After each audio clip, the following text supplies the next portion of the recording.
Salut à tous une fois de plus, c'est le frère Jack, par la manifestation La Grâce et l'Oba, par l'enseignant mandaté Zoulassant. Donc, toujours dans la continuité des messages par rapport à tout ce que nous avons pu recevoir jusqu'à ce jour, nous allons parler encore d'un thème sensible, mais c'est un thème très récurrent dans le quotidien des personnes. Et ici, nous allons aller dans le livre de Moutatedi, donc Orientation à l'ouverture de la sagesse, écrit par le puissant patriarche connu sous le nom véritable de Monmon. Bon, Monmon, dans les Bibles classiques, ils l'ont appelé Salmon, mais son vrai nom, c'est Monmon. Et ici, là, dans cette partie de ce livre-ci de Monmon, nous allons entrer dans l'envie et l'avarice. L'envie et l'avarice. Déjà, remarquons que si ce patriarche a fait allusion à ça, c'est qu'à son temps, à son époque, et même bien avant lui, il y avait des personnes qui manifestaient ce comportement, des personnes qui n'étaient pas, on va dire ici, à ce moment-là, ou bien qui n'étaient tout simplement pas soumises au verbe de Loba. Et même bien plus tard, parce que ce partage, lorsqu'il prononce ces mots, ces langages-là, il est conscient de ce que dans la réalité du visible, on va dire, euh, cette forme de conscience occulte est déjà manifestée. Donc voilà pourquoi il prévient ici tous ceux qui vont écouter ces propos-là, qui vont écouter son message. Donc, dans le verset 3, voilà ce qu'il dit. À quoi sert la fortune, virgule, si on est avare? Donc, il pose la question, donc il y a un point d'interrogation. À quoi sert la fortune si on est avare? Nous ne devons pas dire oublier que Mohamed lui-même, il était extrêmement riche. Il était, à son époque, c'était l'homme le plus riche, on va dire, dans le visible à son époque. Il avait d'énormes richesses. Donc, il dit à quoi sert la fortune si on est avare? Parce que lui-même, il n'a pas expérimenté, on va dire, l'avarice. Quoi qu'il savait, c'était quoi l'avarice. Mais il est en train de parler ici des personnes qui avaient, on va dire, qui avaient de la fortune, mais qui étaient néanmoins avares. À quoi bon être riche si on hésite à dépenser? Mormon lui-même, donc vous l'avez appelé dans les Bibles classiques selon le Salomon, mais son vrai nom c'est Mormon. Il avait des royaumes, des richesses, des palais, d'innombrables palais. Et il faisait même vivre dedans dans différents territoires, pas seulement dans un territoire. Aujourd'hui, ils vont dire telle personne est milliardaire, non, telle personne est ceci. Lui, il était au-delà même du trillion.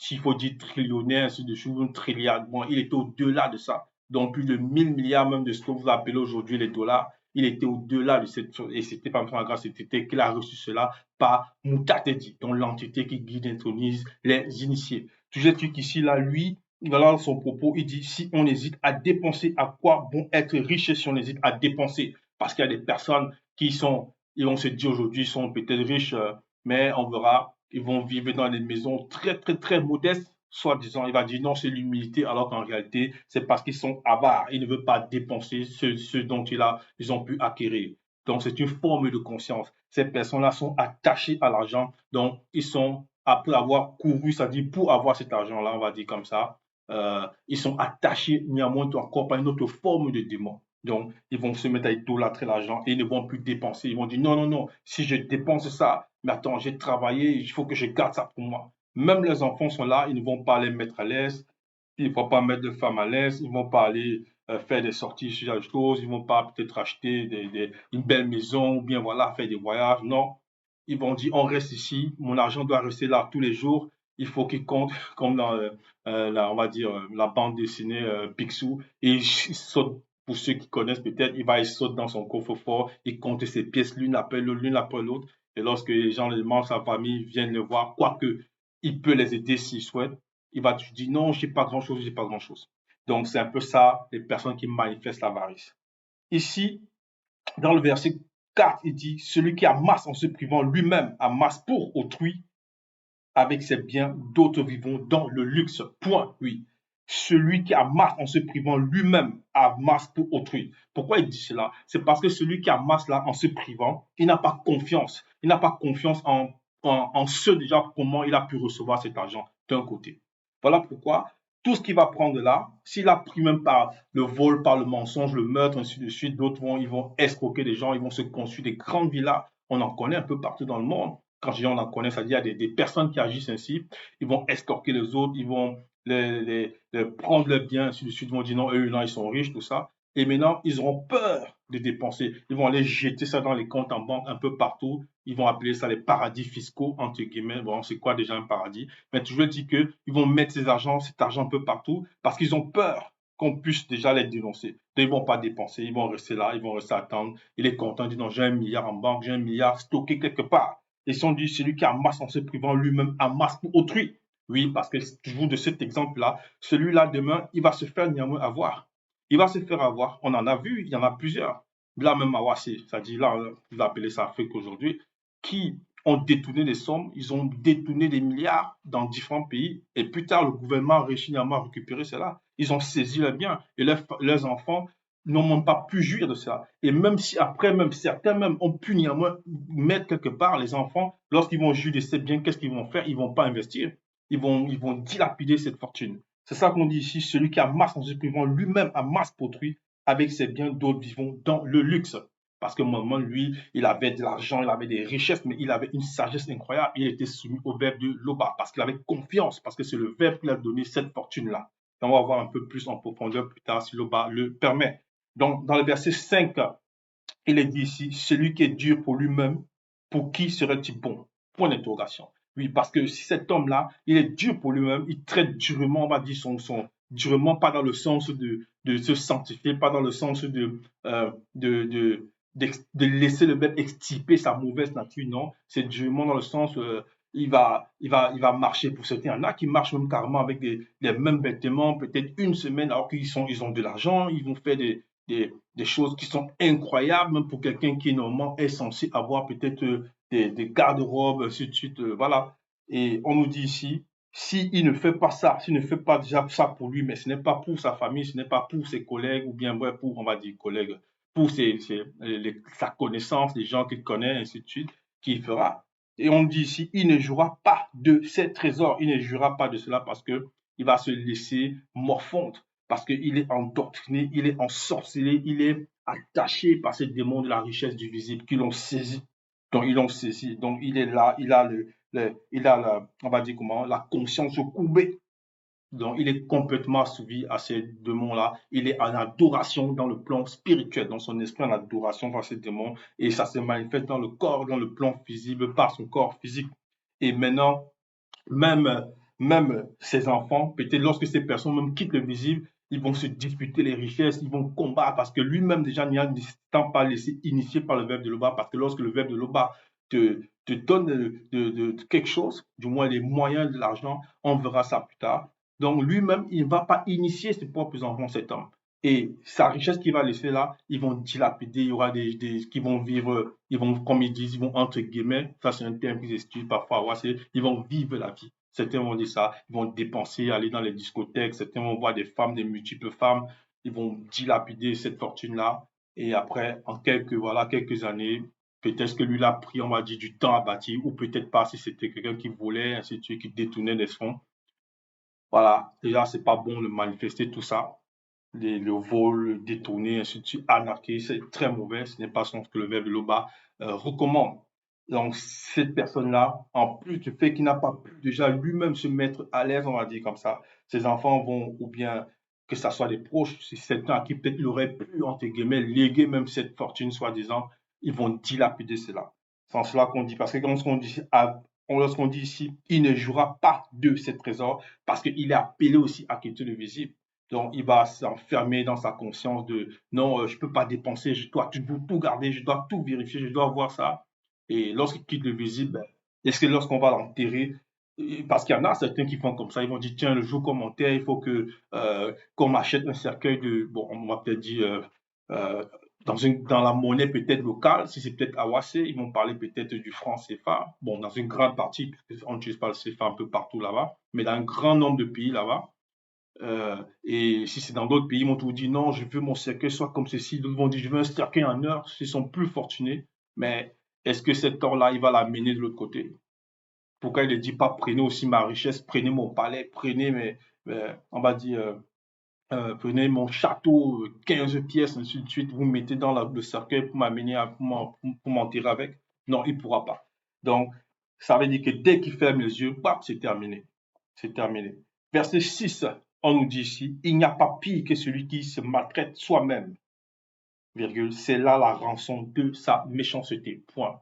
Déjà, il faut comprendre ici que la richesse dans le plan visible existe parce que dans le spirituel, il y a déjà la richesse. Parce que rien Tout, ça est l'aube lorsqu'il crée par exemple sa volonté, le visible, c'est-à-dire lors de la création, dans la création du visible, c'est le reflet du spirituel. Et par cela, lorsque l'homme noir, moto, est manifesté, il est au-delà même, on va dire, de ce que vous appelez aujourd'hui l'homme le plus riche du monde. Parce que tout lui appartient. Donc, on va plus dire l'homme le plus riche du monde, on va se dire le propriétaire. Donc, les richesses, tout ce que vous pouvez imaginer, or, diamant, ainsi de suite, bauxite, tout ça, bref, fer, métal, cuivre, tout ce que vous pouvez imaginer, perles, tout ça, ça appartient à Moto.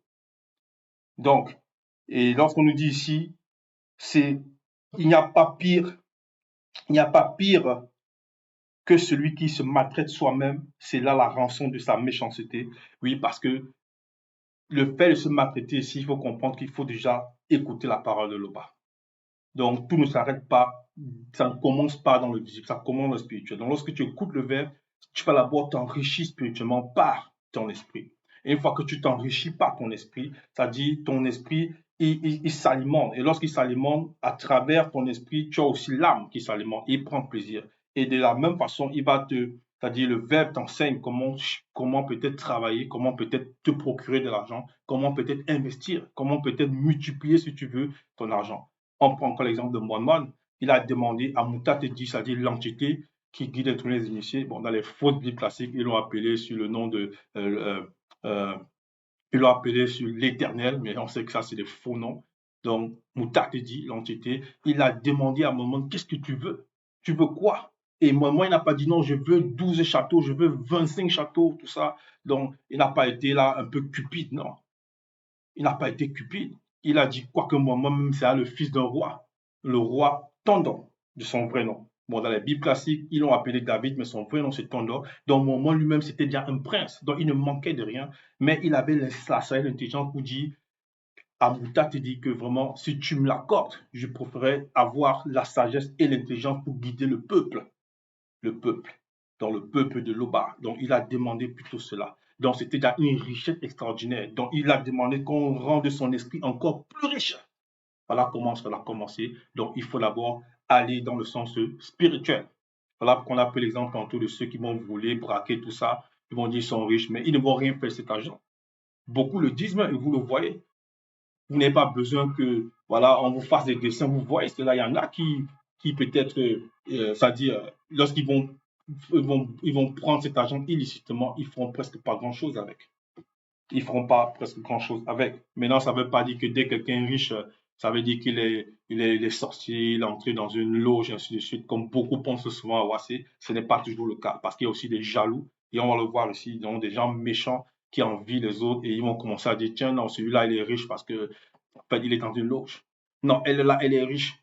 Non, sûrement, elle pratique la fornication avec son patron, ainsi de suite. Alors que peut-être qu'elle donne son rendement, elle travaille, elle laisse le verbe de l'eau à l'initié et maintenant elle apprend à travailler, elle apprend à régler son temps, c'est-à-dire à méditer sur la parole de suite, à savoir investir et maintenant elle prospère.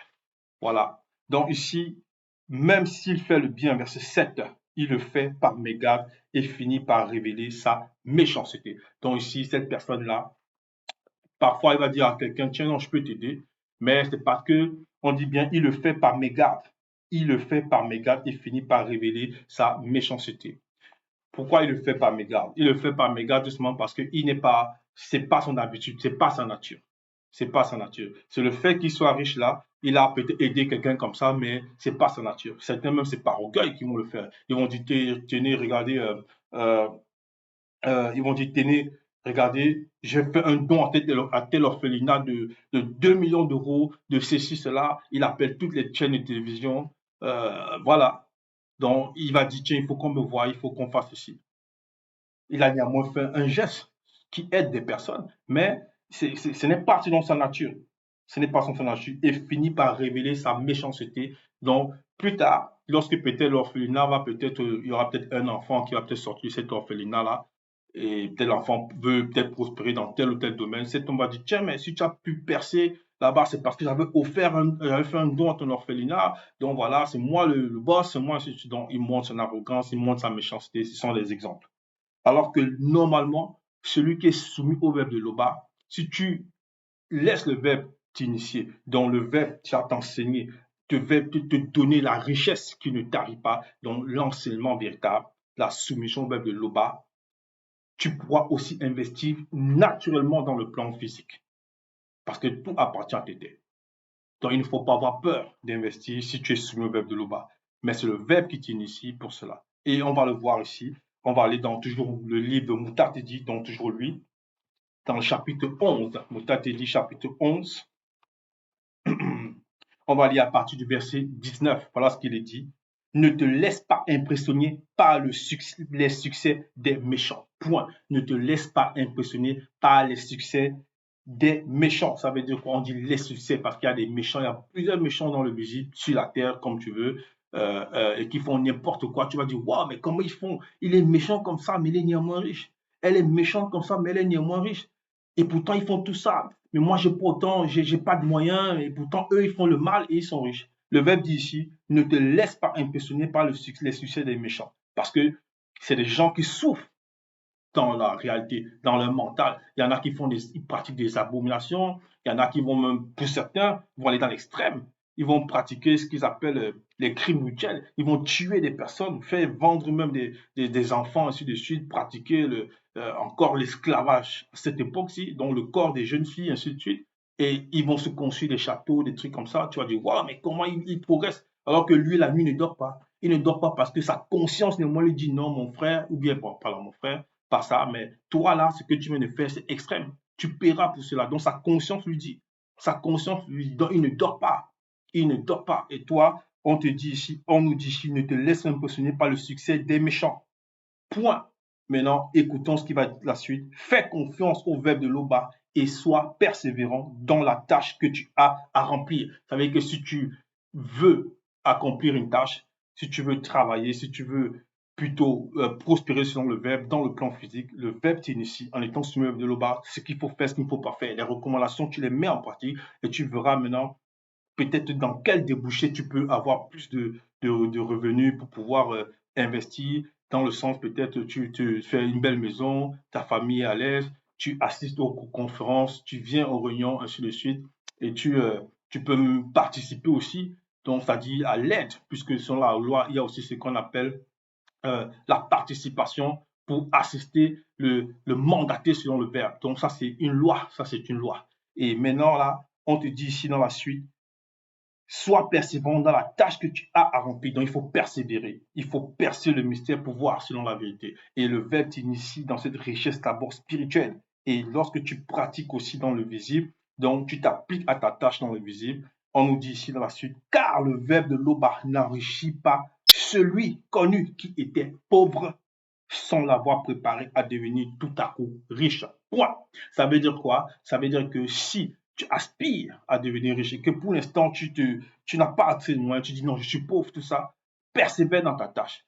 Si tu fais telle activité et que tu penses qu'il peut avoir un débouché, tu laisses le verbe t'initier, tu poses des questions et le verbe t'initie dans ce sens-là. Maintenant, comment avoir les débouchés pour pouvoir ouvrir, peut-être lancer ton projet, pour pouvoir multiplier tes gains? Et là, il te dit ici, n'aie pas peur d'investir en même temps parce qu'il te prépare. Et la préparation, là, c'est pour que tu vois les pièges. Que non, si demain tu deviens riche, tu ne dois pas devenir orgueilleux. Si demain tu deviens un milliardaire, que tu ne te retournes pas contre le verbe, ainsi de suite. Donc, il te prépare, il nous prépare. Voilà pourquoi maman lui sort ces phrases-là, parce que lui-même, il a été, certes, fils de roi, donc prince, mais il a connu une initiation terrible. Voilà pourquoi lorsque Mouta te dit, se manifeste à lui, il demande la sagesse et l'intelligence pour guider le peuple. Donc, c'est ça, c'est une richesse spirituelle extraordinaire. Donc, ça commence d'abord par le verbe qui va te dire achète le terrain à tel endroit, qui va t'initier sur comment peut-être acheter un terrain, sur comment peut-être investir tes fonds, ainsi de suite. Donc, il te prépare. Donc, c'est en cela qu'il est dit ici il ne faut pas se laisser impressionner par ceux qui font n'importe quoi, les méchants et qui ont du succès. Et toi, laisse le verbe t'initier et tu verras comment tu prospéreras si tu t'appliques dans la soumission au verbe de Loba et la mise en pratique de ta tâche dans le quotidien, dans le visible. Donc, on revient ici dans Moutatedi, chapitre 14, on va au verset 8, il est dit il est mauvais l'homme aux yeux envieux qui détourne le visage et méprise les gens. Point, oui. parce que les envieux, c'est, on va dire, certains m'ont dit dans les Bibles classiques ou bien dans le jargon des religieux et tout ça, que c'est du cœur qui viennent les mauvaises pensées, ainsi de suite. En fait, le verbe de Loba, comme on le sait, il ne met personne à l'épreuve. Donc les personnes, elles manifestent elles-mêmes par rapport à leur propre envie, leur propre désir. Donc, et c'est là pas que les démons maintenant vont voir cela, ils vont maintenant on va dire, ils vont les activer en quelque sorte. C'est un peu comme si la personne, elle a déjà, c'est une mèche et maintenant les démons vont l'allumer dans le mauvais sens. Dans le mauvais sens, c'est-à-dire ils vont allumer la mèche pour que la personne puisse brûler, qu'elle puisse se consumer de ce désir-là. Certains, ça sera la fornication, d'autres, ça sera l'alcool. Ils vont dire qu'ils sont alcooliques, ou bien on va dire qu'ils sont alcooliques. D'autres, ça sera le péché de la, comment ils appellent ça. Voilà, elles vont convoiter d'autres femmes et elles vont s'adonner à la séduction, ensuite porter les faux ongles, les faux cheveux, bref, elles peuvent plus se passer de ça, ce genre de choses. Donc, ici, et d'autres même vont vendre ces faux cheveux-là. Elles vont dire qu'elles se font de l'argent avec. Elles vont vendre des faux produits de beauté. Elles vont dire qu'elles sont devenues riches parce qu'elles vendent des faux produits de beauté. Elles vont dire non, les femmes noires vont devenir blanches avec ça, soit disant bon, vont s'éclaircir la peau, c'est plutôt ça le terme. Et pourtant, ce n'est pas ça qu'on nous dit ici. Et on dit il est mauvais l'homme aux yeux envieux qui détourne le visage et méprise des gens. Oui, parce qu'ils sont tellement envieux que ils disent, je veux aussi être ça. Elle dit, non, je veux être aussi très clair de peau. Donc, lorsqu'elle voit d'autres là, elle commence à être envieuse et elle manifeste la méchanceté. Donc, ou bien encore d'autres vont dire, non, celui-là, il a une belle maison, il faut que je puisse le dépasser. Il faut que, donc, quand il regarde celui qui a pu se construire cette maison-là, on va dire comme ça, il commence à l'envier, il est jaloux, il peut lui faire même du mal. Donc, il faut faire attention. Verset 9, les yeux de l'insensé ne sont pas satisfaits de sa part. Une avidité mauvaise trouble son âme. Oui, parce que l'âme là voit à travers les yeux de son corps physique. Donc l'âme qui est la personne. Donc notre âme, nous sommes notre âme et même notre corps et notre esprit, on va dire comme ça, nous faisons trois. Donc c'est nous-mêmes. Et maintenant l'âme voit à travers les yeux du corps physique. Et voilà pourquoi, lorsque la personne voit généralement, la conscience de ses yeux l'enseigne. Et maintenant, l'âme se réjouit. C'est pour ça que certains, lorsqu'ils vont voir des femmes en route, ils vont dire, oh, elle me plaît. Et ils vont pécher maintenant dans la conscience en pratiquant peut-être l'acte dans leur conscience. Et si on nous dit, les yeux de l'insensé ne sont pas satisfaits de sa part, une avidité mauvaise et trouble son âme. Voilà. Donc, lorsqu'il va voir cette fille-là, il va dire, non, cette fille-là, euh, il me la fout. Donc, il devient insatiable. Donc, il y a les démons, la richesse. Il va dire non, j'ai pu emmagasiner un peu d'argent, j'ai pu stocker des gens aujourd'hui. Il faut que je puisse avoir cette femme-là demain parce que j'ai de l'argent que j'ai stocké chez certains. Voilà comment ils vont faire. Donc, ils sont en train de jouer comme les punching balls entre c'est-à-dire les démons, la richesse, les démons du sexe, les démons de, voilà, de toutes ces pratiques-là. Verset 10, l'avare est chiche de pain, il manque à sa propre table. Oui, il y a beaucoup comme ça, ils ont les moyens, ils vont pas se mettre à l'aise, ils vont dire non, non, pourquoi est-ce que je dois acheter ça aujourd'hui? C'est-à-dire, il se met à peine il se met à l'aise, c'est-à-dire à peine il se met à l'aise et son entourage aussi va souffrir de cela, va souffrir de cela. Donc, c'est une forme d'ici de son aura, il a un aura amer, on va dire comme ça. Donc, il va dégager une mauvaise odeur par rapport à cet acte-là dans le plan spirituel. Mon enfant, il est dit ici, verset 11, mon enfant, si tu en as les moyens, traite-toi bien, toi-même selon le verbe. Si tu en as l'occasion, fais un bon repas. Voilà, mon enfant, si tu en as les moyens, traite-toi bien, toi-même selon le verbe. Si tu en as l'occasion, fais un bon repas. Point. Donc ici, moi, lorsqu'il dit mon enfant, c'est parce que lui, c'est un maître spirituel et en même temps, il a la conscience très, très, très élevée. Donc, pour ceux qui écoutent la parole, qui ont la crainte du respect, du moins qui apprennent à avoir la crainte du respect que Dieu a été, donc dans la soumission de l'Oba, il donne ce conseil. Si tu en as les moyens, mon enfant, traite-toi bien toi-même, selon le verbe. C'est ça. Il faut bien se traiter. Et ça, c'est dans les trois plans, puisqu'on apprend à être soumis spirituellement, astralement, ça dit par l'âme, mais il faut aussi que le corps soit bien traité. Le laver, le soigner, le oint, le parfumer. Si on veut porter des beaux vêtements, des vêtements qui plaisent à nos yeux, à notre corps, donc qui riche le corps, c'est bien, puisque à ce moment-là, du moment où ce n'est pas pour se dépraver, la dépravation, tout ça, non, c'est bien. On prie, on est en adéquation, on est en accord avec nous-mêmes.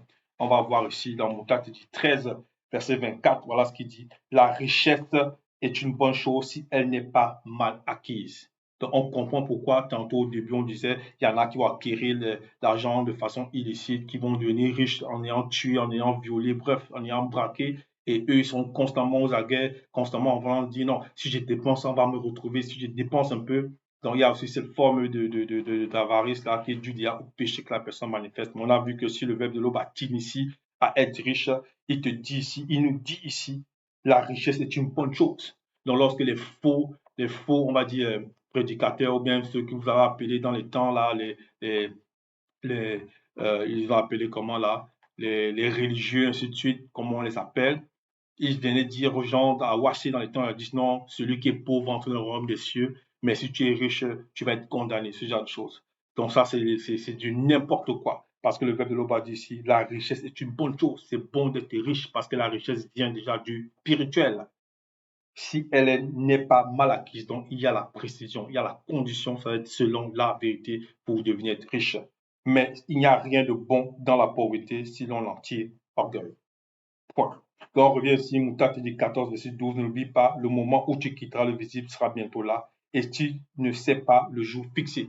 Voilà pourquoi les hommes là, ceux qui sont ces 10 milliardaires, quand ils sentent, quand ils ressentent, ou bien quand ils sont malades gravement, ils vont commencer à trembler, ils vont appeler les pasteurs, ils vont appeler les prêtres, ils vont appeler les imams, ils vont appeler les rabbins, ils vont appeler, bref, toute forme de soi-disant hommes soi-disant, comme ils appellent, religieux ou spirituels, quoi qu'on sait que ce n'est pas les véritables hommes spirituels, pour prier pour eux, parce qu'ils ont peur et ils ne savent pas quand ils vont quitter le visible. Alors que ici, le verbe te dit, ne l'oublie pas. Donc, il faut se mettre à l'aise selon la vérité. Chaque jour compte. Et la façon dont tu entretiens ton corps, le verbe tient compte aussi de cela. Verset 13. Avant de quitter le visible, fais du bien à ton ami selon tes disponibilités, selon tes possibilités, sois généreux et donne-lui selon le verbe. Oui. Donc, il faut partager, il faut donner à ceux, on va dire, qui marchent selon le verbe, selon la vérité. On nous dit ici, fais du bien à ton ami, parce que l'ami selon la vérité, c'est d'abord celui qui est sur le verbe de loba, premièrement. Donc, c'est ça. Maintenant, tu peux aider ta famille charnelle, les collègues, tout ça, si tu veux. Tu manifestes l'amabilité, la bonté, mais ça va être toujours selon la vérité. Ne pas te faire duper. Quelqu'un te fait dire non, tiens, j'ai besoin de ceci. Tu l'aides. Demain, il revient encore. Et tu dis non, je suis dans la forêt, je vais l'aider encore. Non, ce n'est pas ça qu'il s'agit. Verset 14, ne te prive pas du bonheur d'un jour sans le verbe. Ne laisse pas échapper ta part d'une légitime satisfaction. Point. Donc, si tu peux aller à la piscine avec ta famille ou avec ton frère, selon le verbe, ou bien si tu es une femme, selon la parole, et que tu veux te faire plaisir, peut-être aller au cinéma, manger, ainsi de suite, tu peux aussi le faire. Verset 15, ne laisseras-tu pas à un autre le fruit de tes peines, celui de tes fatigues. Voilà, parce qu'il y en a qui mangent, non, du moins qui ne veulent pas dépenser ce qu'ils ont. Ils disent non, non, non, je ne veux pas dépenser. Ils s'abstiennent de sortir quelque chose. Et le jour qu'ils vont quitter le visible, là, ben, cet argent-là, ils ne vont pas l'amener de l'autre côté. C'est ce que ça veut dire. C'est d'autres personnes qui vont en jouir. Maman le dit parce que lui-même était énormément riche. Son père aussi était très riche. Et son père, néanmoins, a eu des enfants, ça dit Tondo, dont on va appeler le roi David. Là, néanmoins, les enfants qui ont fait n'importe quoi dans le visible. Verset 16. Donne, prends et réjouis ton âme selon le verbe, car il n'y a plus aucun plaisir du visible à attendre dans le non-visible. Point. Donne, prends et réjouis ton âme selon le verbe, car il n'y a plus aucun plaisir du visible à attendre dans le non-visible. Oui, parce que tout ce que la personne vit ici, de l'autre côté, ça n'a pas lieu d'être. Le plaisir de la chair, le plaisir de, voilà. Quoiqu'il y a des passages dans cette réalité qu'on dit non, donne-moi encore quelques années dans le visible. Voilà. Donc, ainsi, le bas se glorifie toujours. Ainsi soit-il.